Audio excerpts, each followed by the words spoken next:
Sometimes the most dangerous secrets are born under one roof. Like and subscribe and tell me in the comments what you would have done in my place. My name is Ava, I'm 22, and after my mom's second marriage, a stepfather appeared in our house. At first, I thought he would just be a new person in the family, strict and reserved but calm. He took on the chores around the house and helped with everything, and I tried to keep my distance to avoid any unnecessary tension. But the longer we lived together, the more I felt something strange developing between us. He would stare at me for too long when I walked by. Sometimes his words seemed to have more meaning than they should. And in the silence of the kitchen when we were alone, the air felt thick and heavy. I tried to ignore it, pretending to be busy with school, helping my mom, or going out with friends. But in the evening when I came home, I'd catch myself listening for his footsteps in the hall and his voice when he was on the phone, and each time I'd feel a pang inside. One day when my mom was late from work, we were home alone. I turned on the living room light and made myself some tea. He came in and sat across from me, looking directly into my eyes. His voice was low and calm, but there was a strange firmness to it. "Ava, do you realize that we stopped being just a stepdaughter and a stepfather a long time ago?" His words took my breath away. Everything that had been hinted at before suddenly became obvious, and I no longer knew how to pretend I didn't feel anything. I froze with the teacup in my hands. My heart was pounding so loudly that it felt like he must be able to hear it. I tried to look away, but his eyes held me, as if they were pinning me to the spot. "You shouldn't say things like that," I whispered, feeling my fingers tremble. He leaned forward slightly, placing his elbows on his knees. His voice became quieter, but even more certain. "I can't not say it. I've been silent for too long. You feel the same way, don't you?" I gripped the cup, not knowing what to say. Inside, everything was at war. My mind was screaming at me to get up and leave, but my heart felt like it was being pulled toward him. "We don't have the right," I started, but I heard how weak and lacking in real conviction my words sounded. He slowly stood up, came closer, and stopped a step away from me. His shadow fell over my shoulders, and I could feel his breath so close. "Right," he repeated softly. "When I look at you, I don't think about laws. I only think about not wanting to lose this moment." My lips trembled. I bit them to hold back, but deep down, I knew that one more word, one more step from him, and I wouldn't be able to resist. He reached out and gently touched my fingers, which were still clenching the cup. His touch was light, but it sent shivers down my skin. I flinched and dropped the cup. It fell on the carpet, spilling the tea, but neither of us paid any attention. He leaned in closer. His gaze was steady and almost painfully honest. "Ava," he said softly, "I'm not playing games. I've held this in for too long." I took a step back, but he followed me, not touching me, just closing the distance. My breathing became heavy. I could feel my cheeks growing hot. You're driving me crazy," I blurted out. The words hung in the air, and I knew I couldn't take them back. His eyes flashed, and in the next second he was even closer.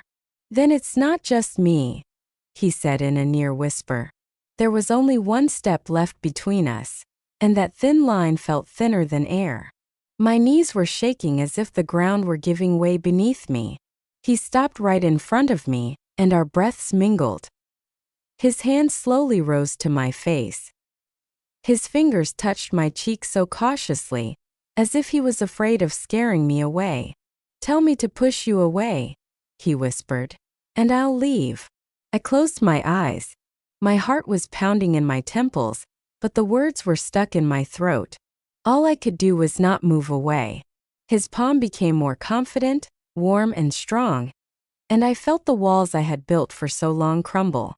"You're silent," he said quietly, and his voice held an uncertain hope. I opened my eyes and met his gaze. There was a fire in them that reflected my own doubts and desires. "Because I don't want you to go," I exhaled. Those words were the spark that set everything around us on fire. He took a sharp breath, as if my words had finally broken his last chains. His fingers pressed harder against my cheek, and at that moment, everything changed between us. He was no longer trying to hide it, no longer trying to keep his distance. "You have no idea how long I've waited for this," he said in a low, husky voice. I didn't have time to answer.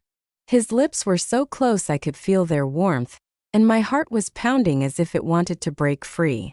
I was trembling with tension, but I didn't take a single step back. He leaned in even closer. His breath was hot on my skin. His hand slid down to my shoulder, gently but so surely that it was impossible to resist anymore. I closed my eyes, allowing the moment to completely consume me. Everything else disappeared. The walls of the house, time rules. All that was left was the two of us and the thin, dangerous line we were crossing together. His lips finally touched mine, and that light, almost timid kiss made my head spin. It felt like my whole body responded at once, with trembling warmth and a strange, sweet weakness. I gripped his shirt with my fingers, as if I was afraid he would pull back, that this was all just a dream. At first, he moved cautiously, as if testing if I would let him do more.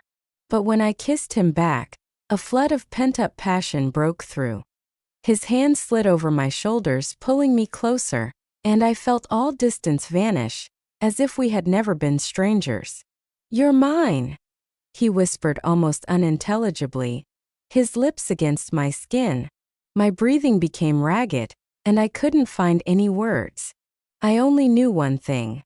From now on, we were bound by this secret night, and nothing could ever go back to the way it was.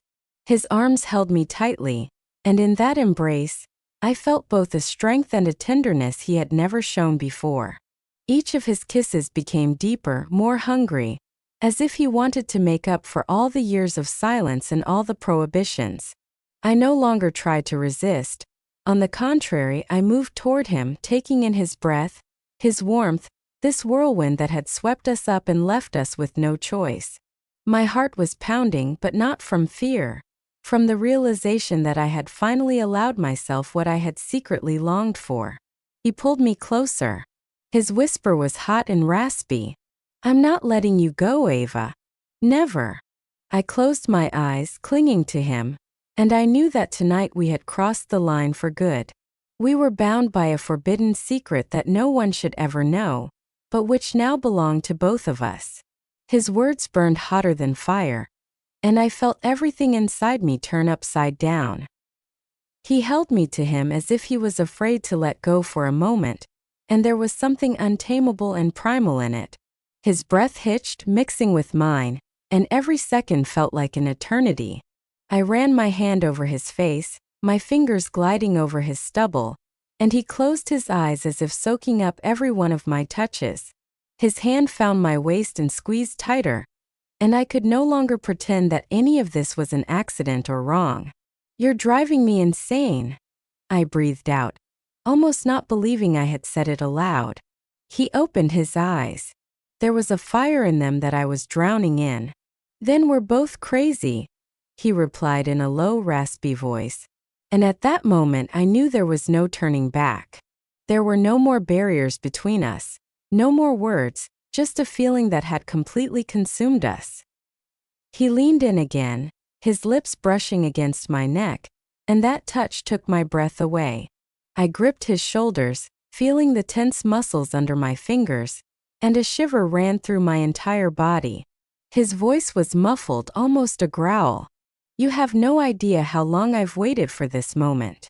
I pressed closer to him, realizing I no longer wanted to resist. Something inside me was screaming that it was wrong, but every touch, every one of his kisses was tearing down the last of my inhibitions. He lifted me into his arms so easily, as if I weighed nothing, and carried me to the couch. I buried my face in his chest, listening to his heart pound frantically, as crazily as my own. We sank down together and time seemed to disappear. All that was left was us, our hands, our breath, and a whisper that pulled us further and further until the night around us became our secret that we could no longer hide. His hands greedily slid over my body, as if he was afraid to miss a single moment. I felt him looking at me without a break, as if he wanted to memorize every detail, every one of my breaths. His lips found mine again, and the kiss became so deep that I was completely lost in it. I pressed closer to him, allowing his strength to completely overtake me. Everything that had existed before this evening, the rules, the fears, the doubts, dissolved, leaving only the heat between us. His breathing was ragged.